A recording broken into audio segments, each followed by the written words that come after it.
নমস্কাৰ, এয়া চৰাইদেউ মৈদামত ভিজিট কৰা কিছু দৃশ্যাংশ এই ভিডিঅ'টোৰ যোগেদি দেখুৱাবলৈ যত্ন কৰিছোঁ। যিহেতু মই শিৱসাগৰ আহিছিলোঁ, তেনেতে মোৰ বন্ধু কেশৱানন্দৰ সৈতে এই বিশ্ব ঐতিহ্য ক্ষেত্ৰখন পৰিদৰ্শন কৰাৰ কিছু দৃশ্যাংশ স্মৃতিৰ খাতিৰত ভিডিঅ' আকাৰে সাঁচি ৰাখিবলৈ যত্ন কৰিছোঁ। এয়া আচলতে অসমৰ গৌৰৱ।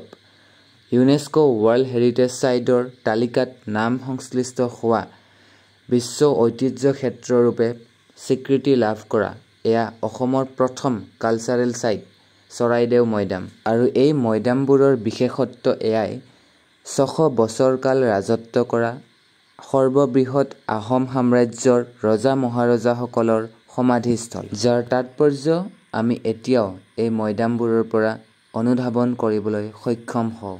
এই মৈদামবোৰ বা এই কীৰ্তিচিহ্নবোৰ মই প্ৰত্যক্ষভাৱে পৰ্যবেক্ষণ কৰোঁ আৰু ইয়াৰ ঐতিহাসিক দিশ আৰু সমলবোৰৰ বিষয়ে অনুধাৱন কৰিবলৈ যত্ন কৰোঁ। আৰু এই সমলবোৰে এতিয়াও ইতিহাসৰ সাক্ষী হৈ তাৎপৰ্যপূৰ্ণ ভূমিকা পালন কৰি আহিছে।